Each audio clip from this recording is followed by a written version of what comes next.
Hello, everybody. Can you hear me now?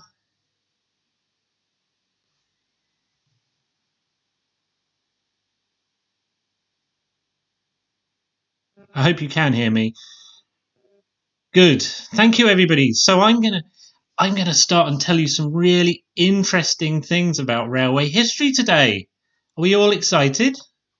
I hope you are excited, and hopefully we'll find lots and lots of interesting things. We'll talk about trains, we'll talk about railways, and I hope you enjoy it. So what we're going to do is firstly, I want everybody to put their hands up and say if they like railways. I love railways. I love railways so much, and I teach other people about railways. That's what I do in my job. I'm David Turner, and I firstly have got some. I've got some really interesting questions that people have sent to me over the last few days, and I'm going to answer them and show you some really interesting pictures. So thank you, everybody.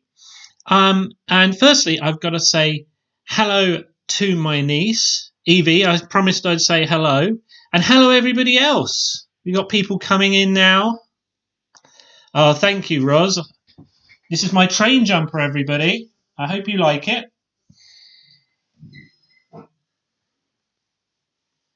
Hello, Carter. So I've got loads of interesting questions, and we'll crack on. We've got 24 people watching. Oh, that's lovely. So look, we'll do this. There we go. So look, so what I've got there is I've got a lovely picture of Darlington Station in about 1900. Darlington, this is a very long time ago. It looks quite similar, but it also looks very old, and it looks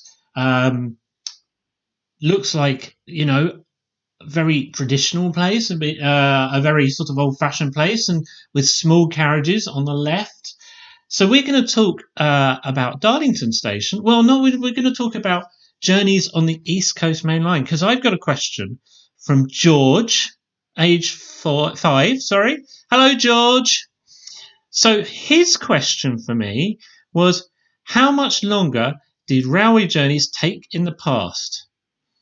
It takes about 2.5 hours to get from London to Darlington these days. How long would it have taken 100 years ago and 150 years ago? Okay, so I've done a bit of digging, and um, so the journey in 1862 between London and Scotland and Edinburgh took about 10.5 hours. So now it can take about 5 or 6 hours. So it's really much shorter these days. And I think to Darlington about 150 years ago, from London, it would have taken about 7 hours, 6 or 7 hours. About 100 years ago, the journey would have taken about 8 hours and 15 minutes. So again, a bit longer than it would take today. But of course, after then, trains got really fast. Trains got really fast in the 1920s and particularly in the 1930s, and right through to the current day, where they are really fast. They go about over 100 miles per hour. Oh, hello, William, age 9. Hello, welcome to the show. So, I'm going to show you one of the trains that were running about 150 years ago. So that train there is called a Stirling Single, and that isn't that a beautiful train? Who likes that train? Do you like that train? Oh, I love that one of those trains. There is one in the National Railway Museum, and I'm sure many of you have been to the National Railway Museum. So these trains would be running part of the route between London and Scotland on the East Coast Main Line about 150 years ago, and they went about 50 miles per hour. So we've got who knows the new Azuma trains on the East Coast Main Line with LNER? Well, they go about just under half the just under half the speed. Um, Yes, it is Emily from Thomas. So some of you might remember that. It's Emily. But I love those engines. Um, So that's our first question. Let's see what's next. Let's see what's next on the. Oh, I'm just learning how to do things. So wait a minute. So our next question. Oh, and thank you, George, for that question. That's a great question. So our next question is for Daisy, who's age 10. Hello, Daisy. Thank you for your question. And she asks, which train service has been the most popular? Well, that's quite a hard question. And I think I've got an interesting answer for you, though. So there have been so many trains that we don't know which one was probably the most busy and hardest to get on. But I'm going to tell you about some I know that were really busy. So what we have in the picture here is an excursion train. A workman's train. Now, it was called a workman's train because it was for work people. And as you'll see, it's not just men, because there is a lady there, there is a woman there as well. So it's for work people coming into London. These were really, really busy trains. And this is in the 1860s at Victoria Station in London. And people would go on these trains really early in the morning to get into work. So they would cram onto these trains, and these trains were really cheap for people, and they were especially cheap. They were made cheap for the government. The government made them cheap so that poorer people could get a train early in the morning and late at night to and from work. So those are some of the busiest trains. Oh, hello, Frank. Good to have you here. So these are one of the early busy trains. So I want to show you another really busy train. These are called excursion trains. Now, people went on excursions. Now, that's a old word, I think, or for a day trip to something fun. So people used the trains from about the 1840s, so over 150 years ago, to get to all sorts of things. Well, they did before, but lots of people did it from around that time. And to get to all sorts of things, whether they be cities for a day out, or events, or sporting events, or even exhibitions. So they went on excursions. So that's what we call that, going on a day excursion on a very cheap ticket, and train would bring them back. But look how busy they are. So the top picture is a station. Gosh, that's busy. And there's some children there, and they're all packed onto the station, waiting for the excursion train to come. It must have been really packed and really tight. Now, the one in the left, this is an excursion to a horse race. And, well, the difference there, I bet you can see what the difference between our carriages today is. Yes, there's no roof. There's no roof. So when it was raining, people would get really wet. So, oh, hello, George. We got another George. So, hello, George in Dunstable.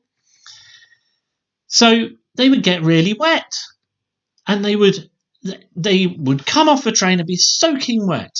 Now, trains for excursions were really big in this period. And they were really long. So one excursion train to an event that took people from Sheffield to Leeds. Have we got anybody from Sheffield and Leeds out there? One train that took people to an event had 5 steam engines and 61 carriages. Now, the carriages were smaller than the ones we have today, but that's still, they called them monster trains. They weren't real monsters, but they were certainly steam trains. And so they breathed fire, they had fire and steam. Oh, so there were lots of busy trains in the past, and up until the modern day, there were lots of busy trains still today, and people going to and from work and days out still pack on trains. So there we go. Oh, we've got a quick question from William. What trains operated the North London line when it first opened in the 1850s? Well, they were steam engines, and they would probably be tank engines. They'd be small trains. So I'm not sure I know much about that specifically, but they would be small trains and they would be steam. So what we got next? So let's see if I can make this work. So I did also get a question from Daisy about what my favourite train in the National Railway Museum is. So the National Railway Museum is one of my favourite places in the world, and this is my favourite train in the National Railway Museum. That is actually me. That's the day I became a doctor of railway history, and that is an M7. And we talked about commuter trains taking people to and from work. Well, this train took people to and from work from about the 1890s right up until the Second World War.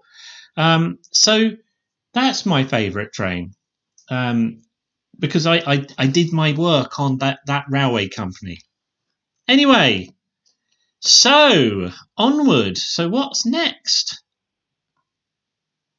So we had a question from Ted, age 10, and he would like to know, how did they build long tunnels in the 19th century, particularly the Settle to Carlisle, which is near him? Well, hello, Ted. Thank you for your question. So I've got a picture of a tunnel on the Settle to Carlisle there. That's Bleemore Tunnel. You might know it. And the Bleemore Tunnel took about 5 years to build. And I think you can see in the second picture on the right a hole. Can you see a hole in the top of the tunnel? So the hole was dug down from the surface. So what I will do is I'll go to a diagram. Look, there's a diagram. So you see at the bottom there is the tunnel. So what they would do, it was the tunnel was dug downwards from the surface. So they didn't dig the tunnel from both sides completely.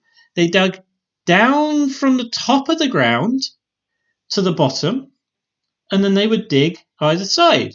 So you can see that there are arrows going each way telling us that people dug outwards, and then there were people digging at the bottom.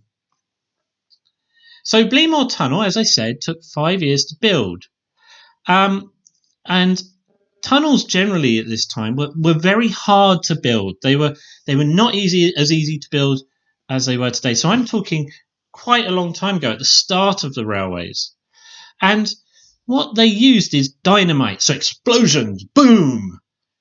So they would use a lot of explosions, and I'll go back to the top, and that would wrong way. Wait, I'm going the wrong way. And you can see once they dug the tunnel, they would put bricks round the top of the tunnel to make sure that none of the earth and rock falls in. And this was a very big job for the railways. So there is one tunnel that the Great Western Railway built called the Box Tunnel, and it used 4,000 men to build and 300 horses. So once they'd blown up the rock and blown up the earth and taken it and broken it apart, they would take it out of the tunnel, and they would on little tracks, and you can see on the little picture there a little track inside the tunnel to take out the earth and dirt and rocks. So that's interesting. It was a very dangerous work as well, though, and unfortunately people died in the work. So we have to remember those people, because they built the system, and these people were doing very dangerous jobs. So I've got a couple of subsequent questions. So Robert asks, hello Robert, why do pacers look cute? I'm not entirely sure about that one. I think it was just someone made the design. They were based on not actual bus bodies. So they were based on them. So I think they had a sort of very bus look, especially one of the classes. I'll go on something a bit firmer ground on. Nate H6. Glenn is enjoying your show, as his dad. Question is, should Great Central have been closed? Could it have been a cheap HS2? I'm going to defer to my good friend Gareth Dennis on that one. Great Central, we could not put high-speed trains on them. They could not get up to speed, but that's for another time. They could not get up to the speeds we want, but I will defer to Gareth on that one. So I will just move on to the next question I have. So I hope you enjoyed the tunnels bit. So we have a modern question about modern things. So Lucas Wood, age 7. Hello, Lucas. Thank you for your question. How do I become a train engineer? Sorry. So we've got a picture of Slough, and you see this is how they put tracks in the 1930s. This is a quite complex piece of track work, lots of different bits, and lots of people. They don't use so many people in that way today. But so I actually asked my friend Gareth, hello Gareth, about how do I become a train engineer, and he said that you should concentrate on your maths classes, be creative as well, make sure you do a lot of sciencey stuff. Join, if you have one, a local engineering club, if there is one, and keep an eye on events you could go to that are about science, technology, engineering, and maths. And eventually, you could perhaps go and do a degree in engineering and perhaps even an apprenticeship. So there is a route there, and it's a great thing to do. So I encourage, if you're interested in railway engineering, all of you take that advice and go right ahead. So I hope you like that image. So we'll talk a bit. So I got 2 questions. So William, age 6. Hello, William. Thank you for your question. He asked, what is the fastest engine in Britain? Well, I think if we're talking diesel and electric trains, it would be the Azuma classes. They can go really fast. Sorry, I've forgotten what I was about to say. I am silly, aren't I? I've forgotten what I'm about to say. They go really fast. So I would recommend you go and look at the Azumas, look them up, get mum and dad to look them up.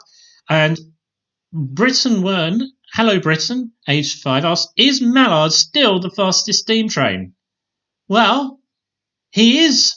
It is also, look, it's there, it's lovely. It is still the fastest steam train in the world, and I'll tell you a bit about it.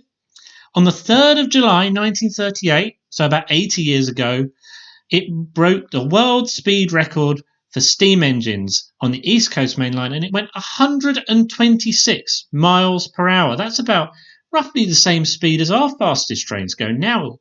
And it was a really big, important event, and Mallard still holds the world speed record for steam engines today. Isn't it a lovely, lovely machine? And you can go and see it at the National Railway Museum again. Lots about the National Railway Museum. I really recommend you go and visit and see. I've got lots of friends there, so it's a good visit. So this was my very interesting question on a particular company that came from Ziad, age 9. I would love to know more about the Furness locomotives, the Furness railway locomotives of the 19th century. So let's have a look. Let's see if this changes. So isn't that, I like that locomotive. It's a lovely colour. So this is locomotive number 20. And I'll tell you that the locomotives, so this was a railway company that carried lots of really heavy things. So it carried iron ore, and that was used to make iron and steel, and slate, which is a type of stone that we use on our roofs. And they were needed to be carried from the mines to the ships and boats at Barrow in Furness. So because you had these heavy things, these trains needed to be really powerful, or powerful for their day. And that's my first fact. So the Furness Railways trains were really powerful. The second one is in 1890 or 1900, the railway company, had 130 locomotives, and also, as you can see, they were painted in Indian red. So this is called Indian red, the colour. And the passenger carriages were ultramarine blue. So there is another interesting story. So I'm going to just quickly change the screen. So this is another one. This again is a train that is in the National Railway Museum again. And this is called Copper Knob. Funny name, isn't it? Copper Knob. And it's also red. And this one is a very interesting train, and it was built in 1848, so over 150 years ago. But we'll go on to a odd story. So that's some track with a hole in it. Can you see the hole? So there's the train tracks. So I'll point them out. The train tracks here. And then there's a big hole. What's happened? Oh no, a big hole. So in 1892, a train was sorting out some wagons. So it was going backwards and forwards. So this is Lindell on the Furness Railway. And trains were going back. This train was going backwards and forwards, sorting wagons. And then the driver and the fireman saw a crack in the floor, in the ground. And they jumped off just before the train went down the hole. The train went down the hole. Oh my goodness. And it's still there. They didn't get it out. So the Furness Railway lost its locomotive number 115 down a hole. That's something very odd, isn't it? We very rarely lose trains down a hole. Nobody was hurt, happily. So I have a question from Pete. Hello, Pete. What's my favourite song about trains? I've always been a fan of Glenn Miller's Chuckanooga of the Choo Choo. So, what else have we got? So now I've run out of questions. I'm sorry if I didn't get to yours or didn't see it. Got a lot of questions. But I'm going to tell you some fun and interesting things about railways. So this is a doggy. That doesn't look like a train, I hear you say, but it is very much related to the railways. So as I said earlier, railway work was very dangerous for some people, and they got injured. And they got injured quite badly. So they couldn't perhaps work anymore. So this dog would collect money for them. So as you can see, his name is Jack, and it's got Jack on his back. Can you see where it says Jack? And these dogs would go round the network, getting on trains, getting off trains, finding their way, being given food by people who worked at the stations, and they just went and collected money for a special home set up for railway workers who couldn't work anymore and needed help. So that's what that dog did. There were also homes for people whose mummy or daddy died on the railway, unfortunately, and they were for people, girls and boys who we call orphans, and other dogs went round helping them out by carrying this box on their back and going around, and people would put money in to support these homes to look after people. So this is a railway dog, and here he is at the Southeastern Chatham Railways Reigate Station. So I'm going to talk a bit about what the railways carried. So the railways. Before I go on, Robert wants to ask, do I know a train joke? I'm afraid I don't. I'm sorry. I don't know a train joke. So, I want to talk about the railways and what they carried. So nowadays, most things that comes to a supermarket comes by lorry. I mean, who's seen a lorry? I think we've all seen a lorry, haven't we? Yes. But most things come by train. Came by train in the past. So before the Second World War and before the First World War particularly, most of what people ate came by train. It came by boat as well from places beyond the country, but once it got to the port or dock, it came by train. If it was grown or there was a farm in Britain, it would come by train within the country. So we've got some freight. Um, so we got some, we call it freight, goods trains, some carriers of stuff here. So on the top we've got, I think they're carrying chickens, and in the bottom left, so the picture on the bottom left, we have a train that's carrying fruit and veg, and what they're doing in the other picture is loading strawberries. So strawberries would be a very interesting fruit. Who likes strawberries? I think we all like strawberries, don't we? Well, I do, unless you're allergic to them. But I love strawberries, and that train is going to carry strawberries. So what else have we got? So some more pictures. So the picture on the left is at Liverpool Street Station in London in about 1910. And in those barrels is water, particularly water from the sea. Now, people thought in this period that bathing in seawater would be good for you. So they actually carried lots of water from the sea to London, fresh water, so that people could bathe. On the right, who loves Christmas? I love Christmas. So here's another thing the railways carried. Christmas trees. So that big bushy bit at the bottom are Christmas trees. So you name it, almost everything that people had, ate, bought, almost everything was at some point carried on trains to people in the 19th century, so over 100 years ago.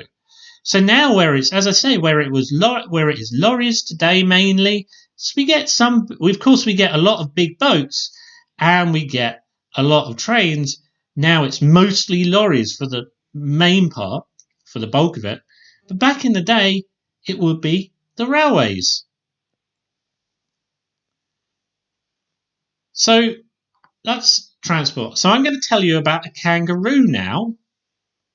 So here's some pictures of a kangaroo, and I love this story. It's interesting. Although the kangaroo must have been quite scared. So in 1903, so over 100 years ago, about 120 years ago, a kangaroo got loose at Euston Station in London. It was on its way to a park where they kept some interesting animals. So this kangaroo got loose at Euston Station and started running all over the place. So it was pursued by a lot of people, bouncing, and it appeared on platform 6. Somebody tried to challenge the kangaroo, didn't work, and eventually it was recaptured. But this caused a great deal of havoc to the train services. The railways stopped completely because of this kangaroo, and everybody was really startled by it. Doesn't it? It looks as though they're startled, doesn't it, in the pictures? So the railways carried lots of things, including kangaroos on occasion. The railways also carried whole circuses with, now we don't have them today, but circuses with animals. So elephants. They used to carry elephants, and they carried horses to horse races. Lots of animals.